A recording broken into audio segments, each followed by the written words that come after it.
और बाप कुरान नमाज तक बेटी इतना पढ़ते हैं कभी जरमान उठा करके नहीं देते। यही हाल है मुसलमान का, यही हाल हमारे हिंदू भाई का। तो अल्लाह की पहचान कहाँ से होगी? तो श्री कृष्ण जी ने कहा यह शास्त्र वेदी मुलसिरी जिया वरतते काम कारतः न ससिद्धि मवा पनोति न सुखम न पराम गतिम। कि जो इंसान जो व्यक्ति इस धरती पर शास्त्र प्रमाण को त्याग करके, शास्त्र वेदी को छोड़ करके, शास्त्र वेदी को त्याग करके चलेगा, मनमानी जिंदगी बिताता है, मनमानी जिंदगी गुजारता है, लोगों के साथ भेदभाव करता है, लोगों के साथ ऊंच नीच करता है, किसी की बेटी बहू पर बुरी निगाह डालता है, शराब पीता है, जुआ खेलता है, किसी को नीच नीच करता है, गाली देता है, माँ बाप का आदर्श नहीं करता, तो ऐसा व्यक्ति न इस दुनिया में सुख पाएगा, न सुखम न पराम गतिम, न पराम निकलने के बाद सुख पाएगा। यानी जो व्यक्ति ईश्वर ने जो कानून बनाया है अगर उसको तोड़ करके चलता है तो ऐसा व्यक्ति न इस दुनिया में सुख पाएगा, न सुखम न पराम गतिम, न पराम निकलने के बाद सुख पाएगा। तो श्री कृष्ण जी से लोगों ने कहा कि हमें शांति और सुख कहाँ मिलेगा? तो श्री कृष्ण जी ने ईश्वर का पता बता दिया। तमेव शरणम गच्छ सर्वभावेन भारत तत्प्रसादात् पराम शांतिम स्थानम श्यासि शाश्वतम।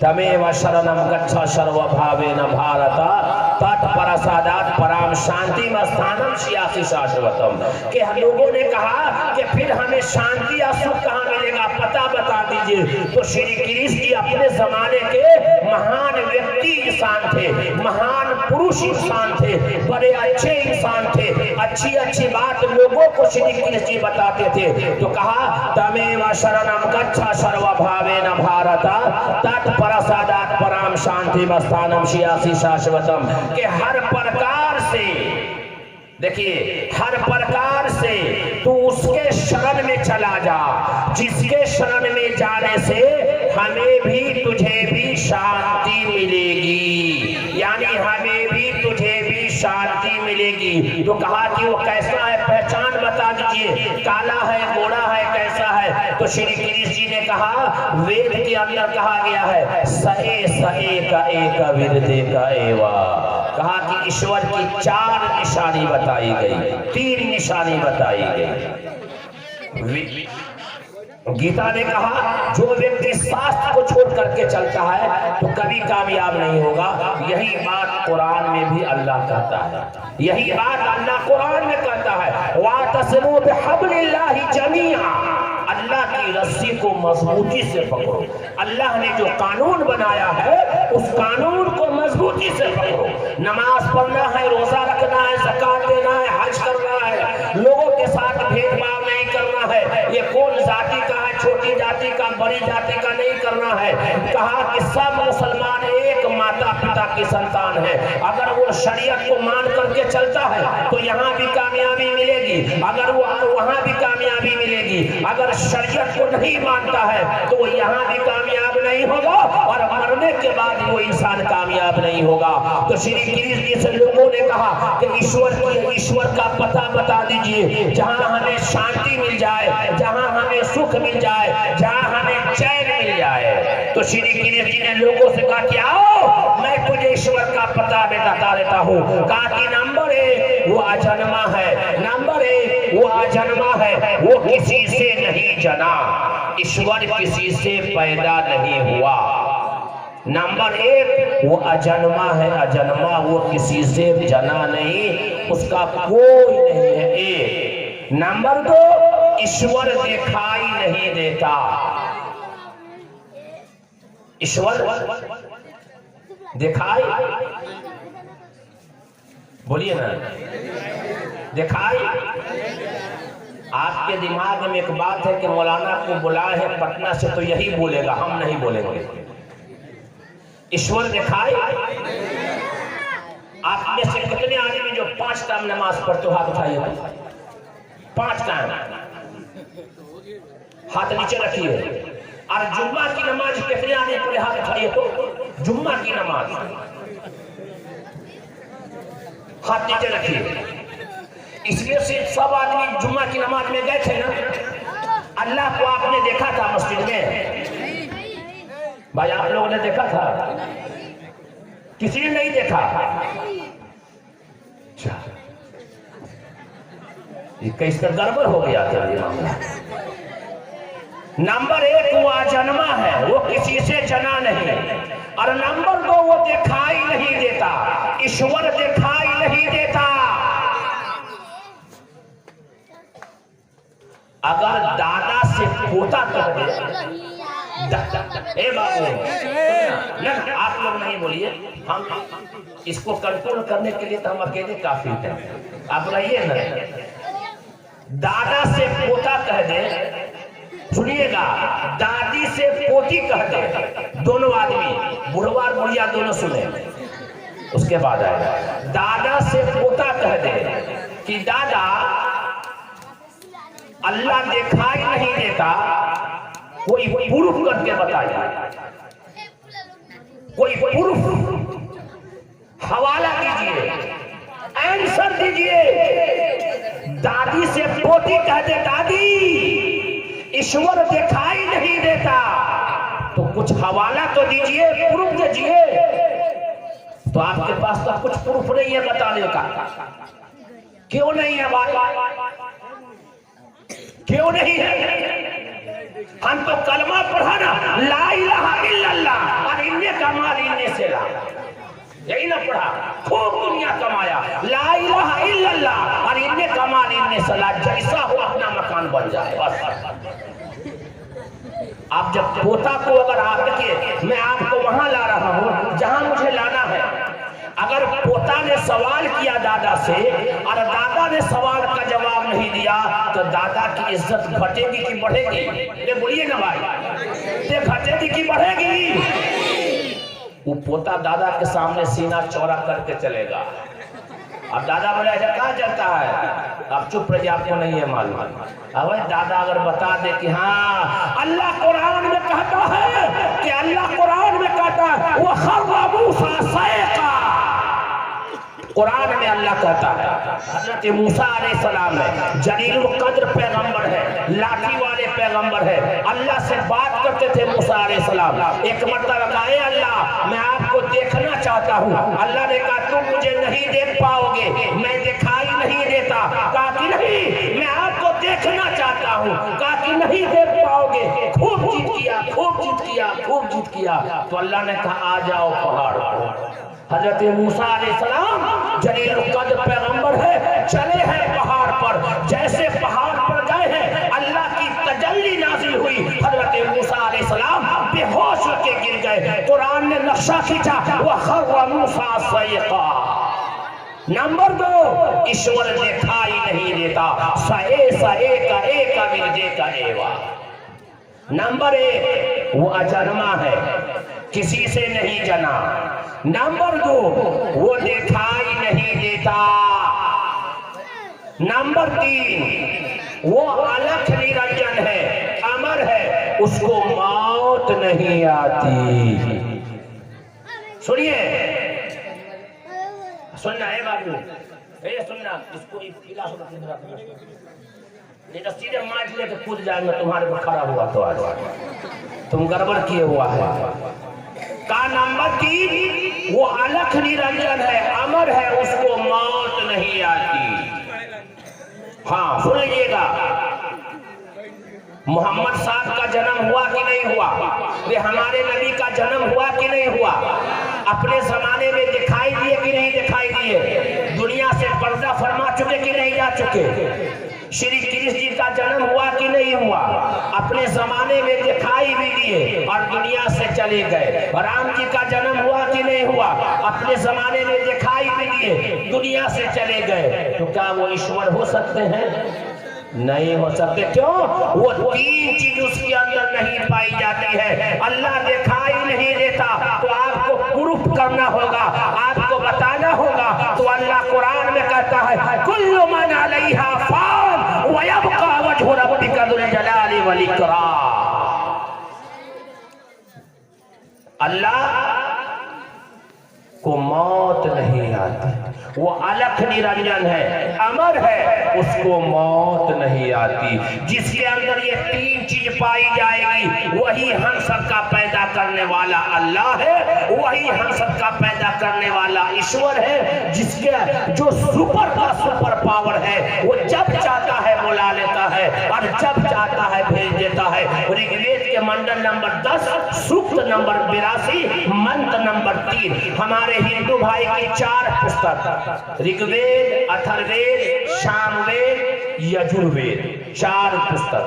उस पुस्तक में ऋग्वेद के मंडल नंबर 10 सूक्त नंबर 82 मंत्र नंबर 3 में लिखा, यो नहा पिता जनेता यो विधाता धामानि वेद भुवनानि विश्वा यो देवानामनामधा एक एव तं संपरशनं भुवनायन्ति अरिहा। नहीं समझ में आया होगा ना। बड़का बड़का पंडित जी को मंदिर में जो है वेद याद नहीं रहता है, क्योंकि पढ़वे नहीं करता है, तब होगा कैसे है? आज जुमा की नमाज में पढ़ा रहा था रक्सौल में, स्टेशन के पास मस्जिद है, इंदिरा नगर टोला में मस्जिद में एक आदमी आया, ऐसे नमाज पढ़ रहा था कि एक पांव ऐसे था और एक पांव ऐसे था, ऐसे खड़ा था, एक पांव ऐसा और एक पांव ऐसे, ऐसे खड़ा हुआ। अब वो नमाज पढ़ रहा है और पेशानी पे निशान है नमाज का, और तरीका ही नहीं मालूम है खड़ा कैसे होना है। नमाज पढ़ते पढ़ते पेशानी पे ठेला आ गया, दाढ़ी काली थी, नमाज पढ़ते पढ़ते सफेद हो गया, लेकिन नमाज पढ़ने ना आया। शैतान ने क्या कहा, तुम्हारी दाढ़ी पक गई है, दादा पोते वाले हो गए हो, ये मस्जिद का इमाम साहब मुफ्ती साहब नौजवान है, उसके पास तुम जाओगे बैठ के पढ़ोगे, तुम्हारी इज्जत कम हो जाएगी। शैतान ने वही तुमको मार दिया, जा अब जिंदगी भर वैसे पढ़ते रहिए, और अल्लाह को वो नमाज पता नहीं कबूल है कि नहीं, अल्लाह जाने। कुरान को नमाज को सही करना है, तो वहां कहा ऋग्वेद के मंडल नंबर 10 सूक्त नंबर 82 मंत्र नंबर 3 में, यो नहा पिता जनेता यो विधाता धामानि वेद भुवनानि विश्वा यो देवानामनामधा एक एव तं संपरशनं भुवनायन्ति अरिहा। जब गुजरात के एक मंदिर में, जूनागढ़ के एक मंदिर में बहुत सारे पंडित जी थे, और जब हमको वहां बुलाया गया, जब मैं वहां गया और जब इसको मैंने पढ़ा, तो जितने पंडित थे, एक पंडित का बाल इतना बड़ा था जो 10 आदमी पकड़े हुआ था, बड़का जट्टा था, उसको देख करके डर लगता था कि पता नहीं 10 साल हुआ था नहाए कि 20 साल हुआ नहाए, उसका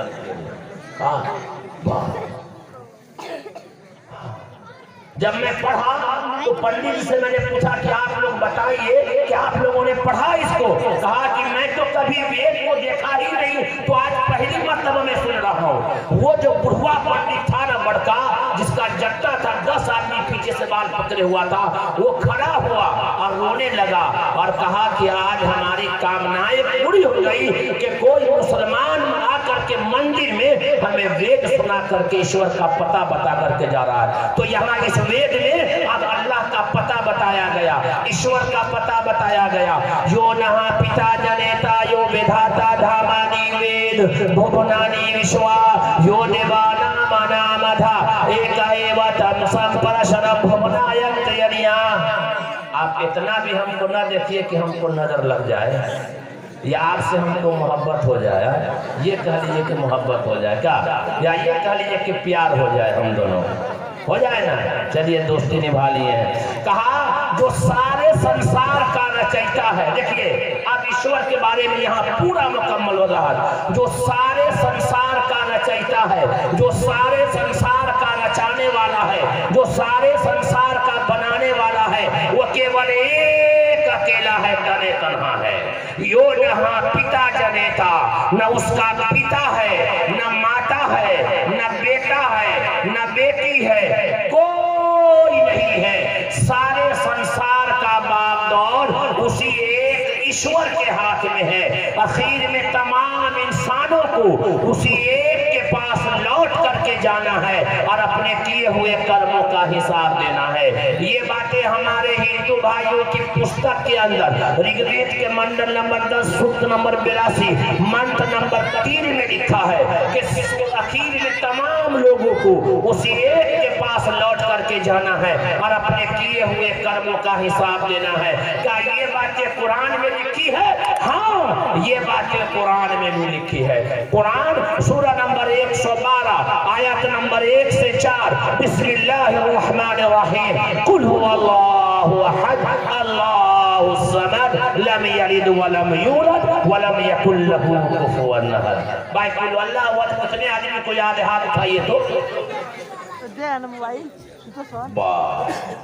सूरा यासीन कितने आदमी को याद है? हाफिज जी नहीं उठाएंगे हाथ, हाफिज जी कोई नहीं हाथ उठाएंगे। मौलाना लोग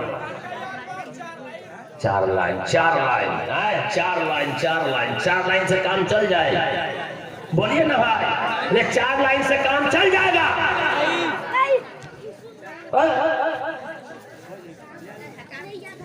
छोटी छोटी सूरह याद करके हम जो है काम चलाते हैं 4 सूरह याद कर लो।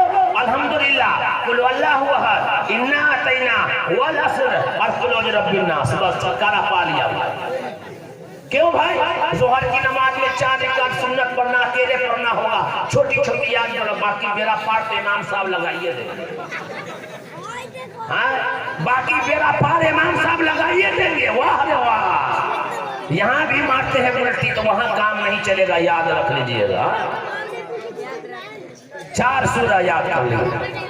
नहीं, कुरान को खूब याद कीजिए। कुरान को मेरी माँ बहने खूब पढ़िए, खूब कुरान को पढ़िए, खूब कुरान को समझिए, कुरान के माने को समझिए। सूरह यासीन पढ़िएगा फजर की नमाज के बाद। जो आदमी सूरह यासीन पढ़ेगा, ये बुखारी की हदीस है, उठा करके देख लीजिए। मेरी माँ बहने भी देख लीजिए, ये बुखारी की हदीस है। जो आदमी फजर की नमाज के बाद सूरह यासीन पढ़ लेगा, अल्लाह ताला पूरे दिन में सिवाय मौत के हर बीमारी से अल्लाह ताला उसकी हिफाजत फरमाएगा।